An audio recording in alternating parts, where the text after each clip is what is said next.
کہانی سنو۔ اب جی سیفر ملوک شہزادہ جو تھا ایک مصر کا شہزادہ تھا، مصر کا بادشاہ تھا، شاہ اسم کا بیٹا تھا، سیف اس کا نام تھا۔ اس نے جی خواب دیکھی ہے، خواب دے وچ اس جھیل کو بھی دیکھا اور بدر جمال پری کو بھی دیکھ لیا۔ تو صبح اٹھ کے اس نے اپنے باپ سے بتایا کہ اے باپ میں نے رات کو ایک جھیل دیکھا اور پری کو دیکھا، پری پر عاشق ہو گیا، اب مجھے پری کیسے ملے گی؟ اس کے باپ نے بولا آپ کو تو پری نہیں مل سکتی، وہ ناری ہے، آپ خاکی ہیں، وہ آگ کی پیدائش ہے، آپ مٹی کی، آپ کو اور پری کا ملاپ نہیں ہو سکتا۔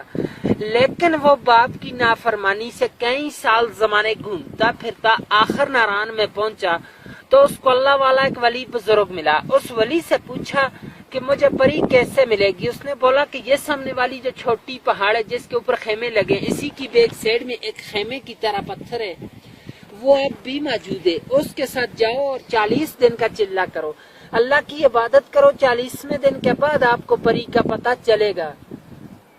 تو اس نے جا کر اس پہاڑ کے اوپر 40 دن کا چلہ کیا، اللہ کی عبادت کی، 40ویں دن کے بعد 2 جنات اس کے قبضے میں آ گئے۔ ان جناتوں نے سلیمانی ٹوپی پہنا کے جھیل کے کنارے پر لے آئے، وہ کسی کو نظر نہیں آتا، اس کو سب کچھ نظر آتا ہے، کیونکہ اس نے سلیمانی ٹوپی پہنی ہے۔ تو ساتھ اس کی سہیلی تھی اور 8ویں ملکہ بدر جمال، وہی پری جو خواب میں ملی تھی، اس جھیل میں نہانے کے لیے آئی کوئکاف سے۔ کوئکاف جو ہے روس کے پاس ہے، چیچنیا کی طرف ہے، رشیا میں ہے۔ آ کر سب نے اپنا اپنا لباس اتارا تو اس جھیل میں نہانا شروع کر دیا۔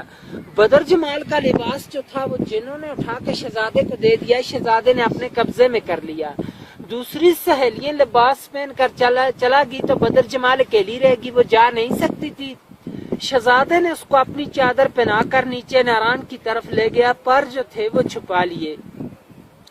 جب ناران میں پہنچا تو دوسری سہیلیوں نے جا کے دیو سفید کو بتایا۔ دیو سفید جو تھا پری کا عاشق مزاد مالک تھا کہ پری ہم سے جدا ہو گئی ہے، پتہ نہیں یہ جھیل کے اندر ڈوب کے مر گئی یا کسی چیز نے کھا لی۔ باہر کی بات نہیں بتائی کہ شہزادہ لے گیا۔ دیو نے آ کر غصے کے ساتھ اپنی ایڑی لگا کر وہاں سے سارے جھیل کو توڑ دیا، خارج کر دیا کہ شاید میری پری کا پتہ چلے۔ تو پہلے یہ آگے سے سارا بند ہی بند تھا، بہت بڑا ایک تیلاب جھیل تھا اور چھوٹی گروڈی کے ساتھ جو گیپ جا رہا ہے، یہاں سے پانی کا راستہ جاتا تھا، ادھر سے جاتا تھا۔ دیو نے وہاں سے توڑ دیا، طوفان گیا ناران کے پاس تو پری اور شہزادے دونوں نے دعا مانگی کہ اللہ میں بچا، طوفان آ گیا۔ اللہ کی قدرت سے ایک سرنگ بن گیا، دائیں سائڈ سے بھی طوفان گزر گیا اور بائیں سائڈ سے بھی، پری اور شہزادہ دونوں بچ گئے۔ سرنگ اب بھی موجود ہے ناران میں، سیفر ملوک کو سے 5 منٹ کا راستہ ہے، جا کر دیکھ سکتے ہیں۔ اور دیو نے غصے کے ساتھ یہاں سے ایک اور چھلانگ لگائی تو دیو صحیح میں لگا، دیو کا سانس چلا گیا پری کے صدمے سے۔ اسی سرنگ سے پری کو لے کر شہزادہ شیر مصر کو چلا گیا۔ شہزادے کا نام تھا جی سیف ملوک، تاں کہتے ہیں کہ یہاں دونوں کی ملاقات ہوئی ہے، اس لیے اس جھیل کا نام مشہور کیتے سیفر ملوک جھیل، اور اس کی داستان بنی ہے۔ پھر اس پہ لوگ آنے شروع ہوئے۔ اس وقت انسان کی آبادی نہیں تھی، کو کافی پرستان تھا، پریوں کا دیس تھا، اور آپ اس وقت 10,500 کی ہائٹ پہ بیٹھے ہیں سطح سمندر سے۔ وہ سامنے ملکہ پربت برف والی چوٹی، اس کی 17,500 فٹ ہائٹ ہے، 7 بار یہاں سے اوپر ہے، لیکن آج دن تک اس پہاڑی کو کسی نے سر نہیں کر سکا۔ اس کے اندر سونے کی معیشتیں پری عبادت کرتی ہیں، جو بدل جاتے ہیں اس کو گرا دیتی ہیں۔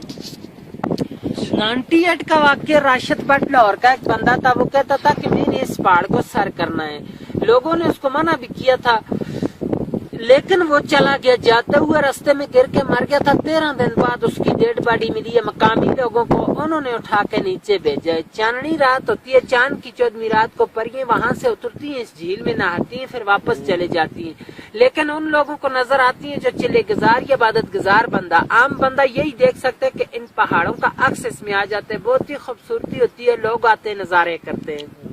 اور آج دن تک جھیل کی گہرائی کا اندازہ بھی کسی نے نہیں لے سکتے۔ ایک انگریز آیا تھا، اس نے 5 من رسی لائی تھی، اس وقت گاڑیاں وہاں پر نہیں آتی تھی خچروں پہ، آگے 10 کلو کا لوہا بن کے اس کے درمیان میں ڈالتے رہے، رسی چلتے چلتے ختم ہو چکی، لیکن اس کی گہرائی کا اندازہ نہیں لے سکے۔ 5.5 کلومیٹر ارد گرد ہے، 600 کنال رقبے میں یہ سارا جھیل ہے، اس کی گہرائی کا کوئی اندازہ نہیں ہے۔ اسٹوری ختم سر۔